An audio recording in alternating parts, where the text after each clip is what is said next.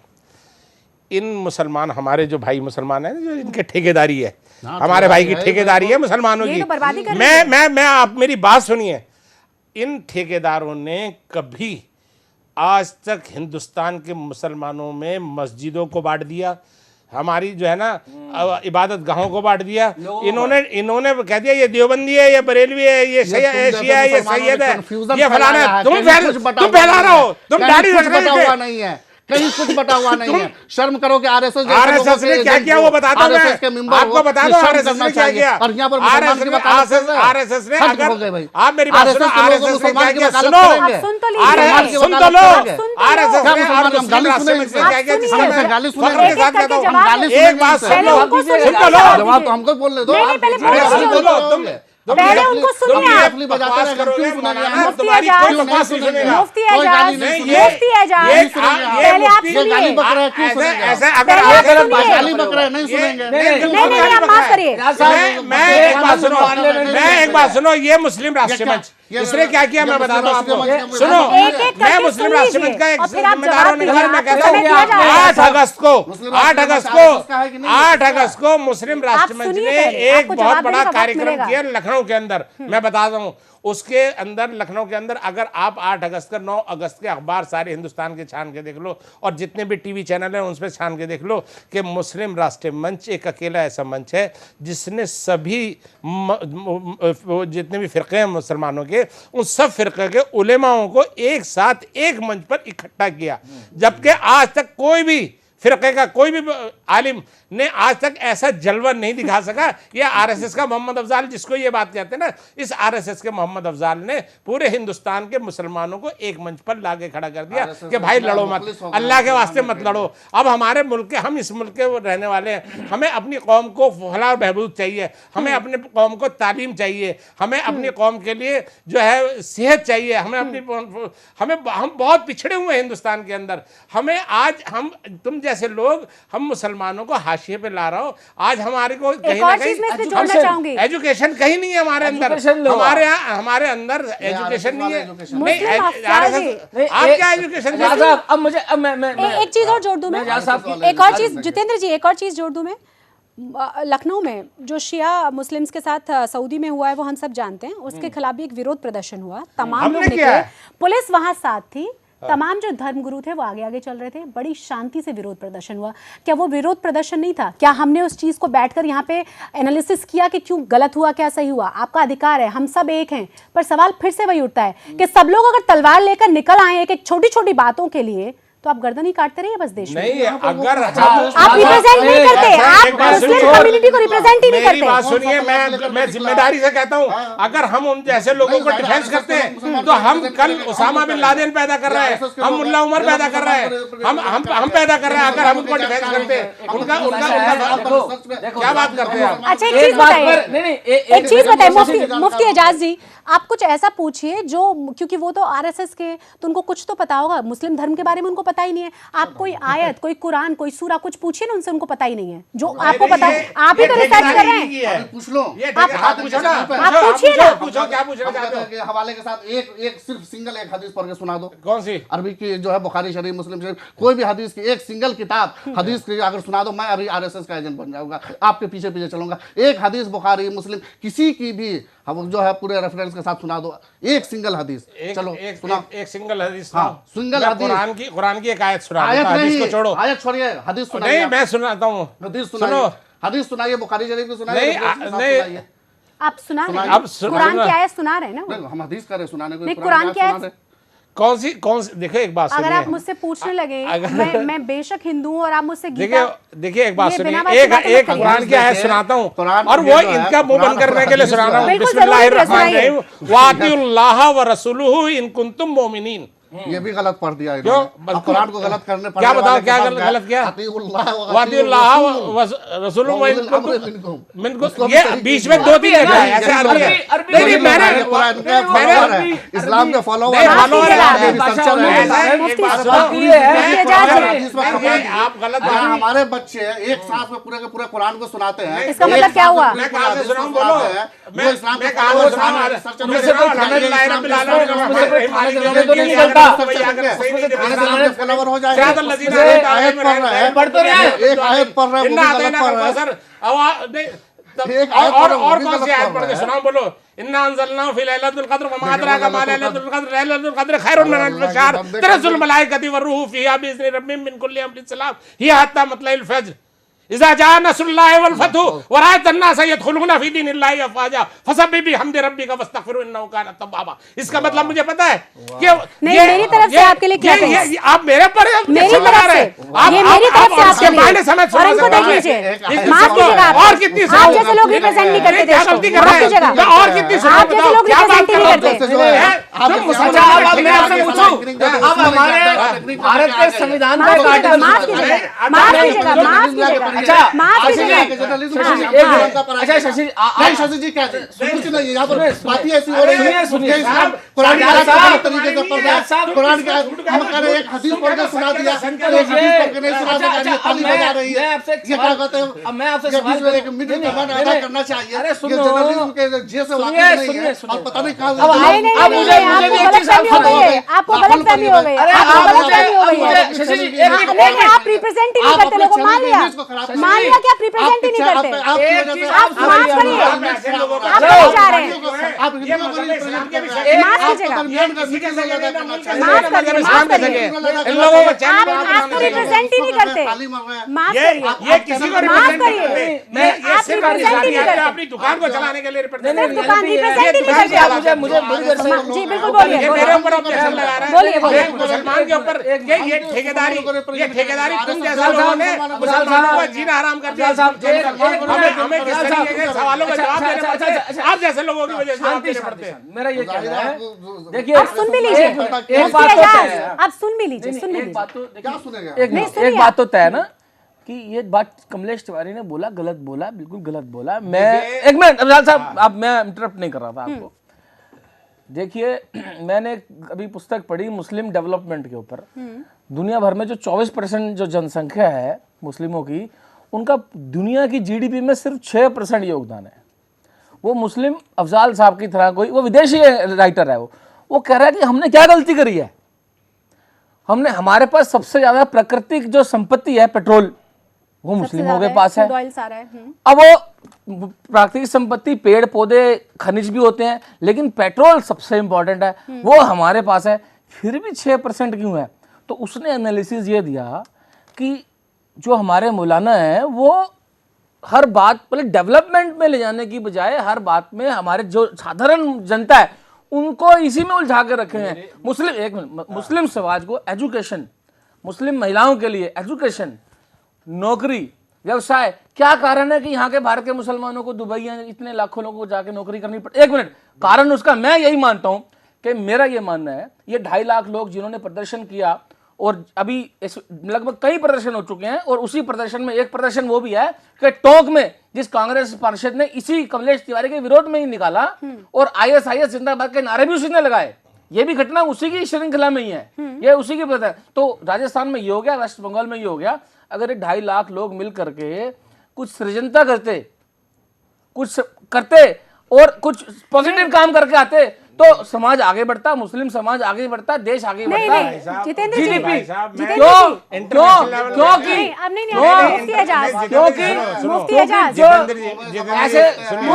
कुछ मौलाना ऐसे भी हैं, कुछ मौलाना हैं जो डेवलपमेंट चाहते हैं। भाई साहब सुनो, पर एजाज साहब और वहां जैसे मौलाना को कुछ नहीं एक सवाल का जवाब मुझे ये दे दे, ये तो हिंदुस्तान है, ये एक बात सुनो, ये तो हिंदुस्तान है, हो सकता है यहाँ पे तो मुसलमानों के साथ बहुत जुल्म ज्यादती हो रही है, जैसा है नहीं। अगर मैं जो कह रहा हूँ, मैं ऑन रिकॉर्ड कह सकता हूँ, मैं ये कह रहा हूँ ऐसा है नहीं, लेकिन मैं आप एक दफा आपकी बात मान लेता हूँ, बहुत जुल्म ज्यादती हो रही है।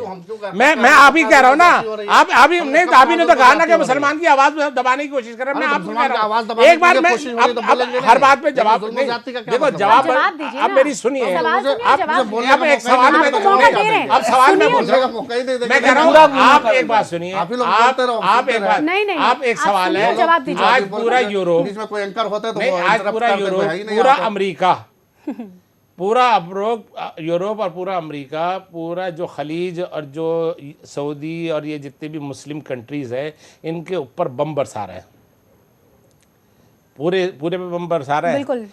कहीं पे मुसलमान बच्चे जो है ना, वो यतीम मिस्कीन होके फिर रहे हैं, उनको दवाएं नहीं है। और कितने कितने मुसलमानों ने उसके लिए वो कहा कि भाई नहीं भाई इनको बचाओ, इनकी फलाह बहबूद के लिए कितने पैसे इकट्ठे किए आप लोगों ने, कितना उनके लिए उनके जज्बा। आप मुसलमानियत की बात करते हैं, आपने उनके लिए जो सीरिया में मुसलमान मर रहा है उनके लिए क्या है, जो यमन में मुसलमान मर रहा है उसके लिए क्या कर रहा है, जो इराक में मुसलमान मर रहा है, और वो मारने वाला भी मुसलमान, मरने वाला भी मुसलमान।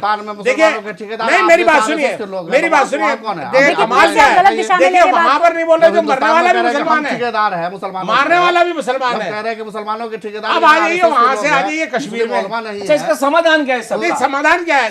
समाधान इसका सीधा सीधा ये है कि हम लोगों को जो सच्चाई है, ये इस तरह के जो कमलेश तिवारी जैसे या इस तरह के बहुत सारे लोग XYZ, मैं किसी का नाम नहीं लेना चाहता, ये नहीं चाहते मुसलमान तरक्की करें।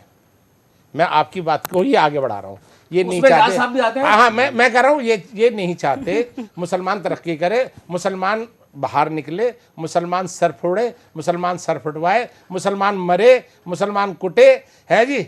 ये कुछ लोग ऐसा चाहते हैं, लेकिन कुछ लोग ऐसे भी हैं मुसलमान में जो इसके ऊपर राजनीति करेंगे, नहीं करेंगे तो उसकी रोटियां कैसे सेकेंगी। मुसलमान ही उनको कहेंगे कि जाओ जाके मारो, काटो, लड़ो, मरो। और वो एजाज साहब जैसे लोग हैं वो जो इस तरह का काम करते हैं पूरे पाकिस्तान में। मैं इस बात को कह रहा हूँ ना, मैं गारंटेड कह रहा हूँ, मुसलमान होने के नाते कह रहा हूँ कि इन जैसे लोग जो है ना उन मुसलमानों को भड़काने का काम करते हैं। आप बोलिए,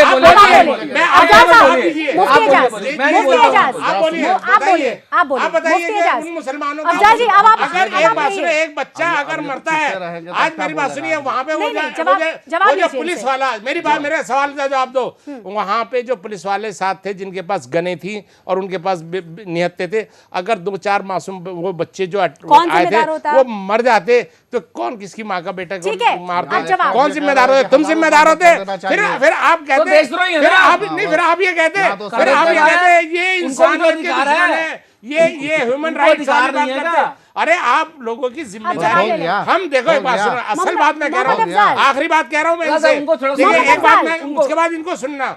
मैं एक बात कहता हूँ, जो मुसलमान की जिम्मेदारी है अपनी कौम के लिए, हमारे इन जैसे उलमाओं की जिम्मेदारी ये है कि अपनी कौम को बचा के रखें, अपने लोगों को कहें भाई आप तालीम हासिल करो, आप अपनी सेहत का ख्याल रखो, आप अपने परिवार को संभालो। अगर आपको कोई रोकता हो हिंदुस्तान में आपको तालीम हासिल करने में, आपको सेहत हासिल करने में, आपको कंपटीशन में आगे बढ़ने से अगर कोई रोकता है, तब आप जैसे लोग बोलो, आप जैसे देखिए आप अगला एक चुप रहिए ना, बोलने दीजिए ना भाई, आप एक सौ बात रहिएगा तो थोड़ा सा जवाब रहेगा, सुन तो लीजिए ना, सुन तो लीजिए ना। मुसलमानों को आप मशवरा दे रहे हैं, ठीक है, ये बड़ी खुशी की बात है कि आरएसएस के लोग मुसलमानों को मशवरा दे रहे हैं तालीम हासिल करने की। आरएसएस की ठेकेदारी, आप कौन से मुसलमान हैं? कौन से मुसलमान है पहले ये बताइए, मेरे को तो तय कर दिया, आप अपने बारे में बताओ कौन से मुसलमान है, फिर मैं उसके मैं नहीं बताऊंगा, आप अपने बारे में बताओ कौन से मुसलमान हो, कौन से मुसलमान हो, सही बात है, मुसलमान हो, मुसलमान टाइप के आदमी हो, कौन से मुसलमान हो ये बताओ। तुम आरएसएस के मुसलमान कह रहे हो, तुम कौन से मुसलमान हो? मैं तो आरएसएस के, आप ये आप कहो मुझे मोहम्मद अफजाल को आप सलाम करो कि आरएसएस के साथ रहते हुए आप इतना इस्लाम जानते हो, आसलम के साथ रह के मुझे सलाम करोगे मोहम्मद अफजाल, तुमने आरएसएस के साथ रहते हुए तुम फिर भी मुसलमान बाकी रह गए, ये कितनी बड़ी बात है, आपको ये कहना चाहिए। बहुत बड़ी आप कौन से मुसलमान है? जिसकी बुनियादी हिंदुइज्म पे है उसमें एक अफजाल जैसे मुसलमान रह रहे हैं, जिसमें अफजाल जैसे लोग रह रहे हैं और मुसलमानों को सेहत की तालीम का मशवरा दे रहे हैं। बहुत अच्छी बात है, सुन तो लीजिए ना, आरएसएस ने कितने इदारे खोले, देखिए तालीम के कितने इदारे हैं, मुसलमानों के लिए खोले हैं, वहाँ पर मुसलमानों के लिए तालीम के इदारे खोले हैं, डेवलपमेंट के कितने इदारे हैं, तो पता है आरएसएस के कितने इदारे खोल रखे हैं। पहले आरएसएस को अपने लोगों को कितना आगे बढ़ाना चाहते हैं और मुसलमानों को बढ़ाना चाहते हैं, मुसलमान नहीं जाना चाहते। तुम जैसे लोगों ने उनको रोक रखा, मुसलमानों के लिए तालीम मुसलमानों को रोक रखा कि आरएसएस की तरफ ना जाए। आरएसएस चाहता है हिंदुस्तान का, जिसकी बुनियादी हिंदुइज्म पे इस्लाम मुखालफत पे है, मुखालफत पे है, उसमें क्या कहते हैं मुसलमान जाएगा, जिसके अंदर जर्रा बराबर भी इस्लाम और ईमान की रमक होगी, एक जर्रा के बराबर भी, वो आरएसएस के साथ नहीं जा सकता। मौलाना किसने कह दिया, किसने कह दिया ये तुम कौन सी रमक है तुम्हारे अंदर, वो कौन सी रमक है मुझे वो तो बता दो। जो आदमी खुल्लम खुल्ला इस्लाम मुखालिफ सरगर्मियों में मुलव्विस हो, जो खुल्लम खुल्ला स्वागत है, जैसे स्वागत है मुसलमानों जैसे- का, जैसे- जैसे बताओ ना। बाबरी मस्जिद को शहीद किया हो, जिसने सिविल जैसे- कोड अरे बाबरी, आप एक बात में फिर आपसे एक बात सुनो, आप एक बात बता दो, एक बात बता दो, एक बात बता माफ दो, कीजिएगा। आप मेरे पास अभी समय की कमी है। मुसलमानों की मुखालफत पर आप देखिए, आप मौलाना, मैं आज मैं समझ गया। माफ कीजिएगा, मेरे पास समय की कमी है। मोहम्मद अफजाल, मोहम्मद अफजाल, मुसलमानों के तो इस मोहम्मद अफजाल, इस्लाम का भी और तहफ़्फ़ुज़ नहीं रहेगा, और और मुसलमान राम का मंदिर, भी तहफ़्फ़ुज़ राम मंदिर नहीं के ऊपर बनाओ ना मस्जिद, राम मोहम्मद मंदिर के अफजाल, बनाओगे ऊपर, मोहम्मद अफजाल, जितेंद्र आप जी, बनाओगे ना, आप तो समर्थक हो उसके, मोहम्मद अफजाल, आप तो समर्थक हो, हम तो कानून का आप तो समर्थक माफ कीजिएगा, मेरे पास समय की कमी है। माफ कीजिएगा, मस्जिद के समर्थक माफ हो, कीजिएगा, जो मंदिर तोड़ के बनाई गई, समय की कमी है। नहीं, आप बाबर के समर्थक हो, आप तो बाबर के समर्थक हो, विश्वास नहीं, आप बाबर के समर्थक हो ना, आप पत्थर बनाने की आप बाबर के तो समर्थक माफ हो, कीजिएगा, समय की आप बाबर के समर्थक हो ना, आप तो बाबर के समर्थक हो, उसने तोड़ के अच्छा किया, मस्जिद बनाई, मेरा ना, नहीं, बात नहीं, आपका मेरे पास मतलब समय यही की कमी है।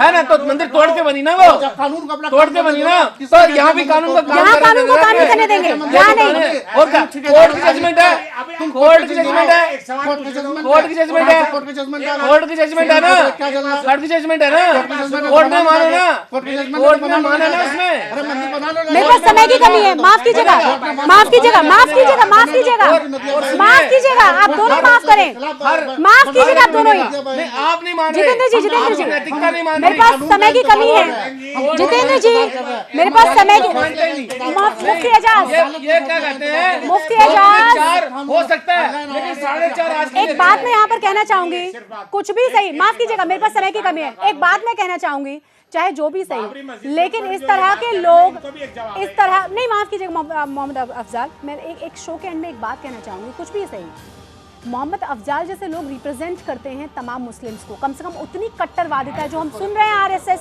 माफ कीजिएगा, मुफ्ती एजाज जैसे लोग कम से कम रिप्रेजेंट नहीं करते, ये बिल्कुल रिप्रेजेंट नहीं कर सकते। इस शो में बस इतना ही।